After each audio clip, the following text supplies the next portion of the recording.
यह देवताओं का भोजन करने का तरीका है। कौओं का झुंड अचानक आक्रमण करता है और कुछ ही मिनटों में पूरा बगीचा लूट लिया जाता है। न केवल बगीचे की सब्जियां बल्कि जमीन से गाजर भी उखाड़ ली जाती है। गिरे हुए मटर को भी वे तोड़कर अंदर के दाने निकाल लेते हैं। जो कुछ भी पेट भर सकता है वे सब खा और लूट लेते हैं। और यह सब इसलिए हो रहा था क्योंकि किसान ने संरक्षण शुल्क नहीं दिया था। जब किसान कौओं की इस प्रकार की द्वेषपूर्ण हरकतों से तंग आ गया तो उसने हथियार उठाए, लेकिन उसकी प्रतिक्रिया से कौओं की हंसी और बढ़ गई।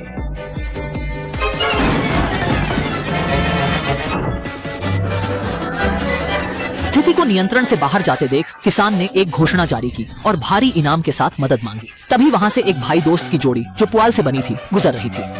बहुत खोजने के बाद उन्हें इस काम में रुचि हो गई जो उनकी विशेषज्ञता से मेल खाता था। किसान के साथ थोड़े संवाद के बाद उन्होंने अपनी ड्यूटी शुरू की।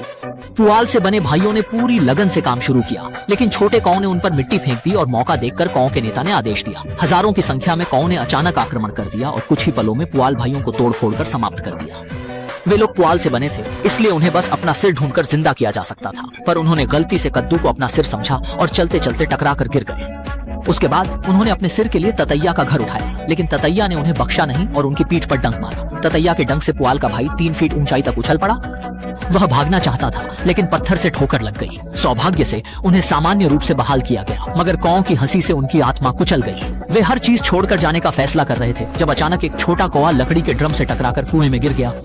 इस अनपेक्षित घटना का फायदा न उठाकर पुआल भाइयों ने सहानुभूति के साथ छोटे कौए को बचाया। उनकी इस कृपा ने पूरे कौआ दल को प्रेरित कर दिया। जैसे ही पुआल भाइयों ने वहां से जाने की कोशिश की, कौओं ने उन्हें रोक लिया। कौओं ने उनसे वहां ही बसने की प्रार्थना की। उसके बाद कौए फिर खेत में लौट आए।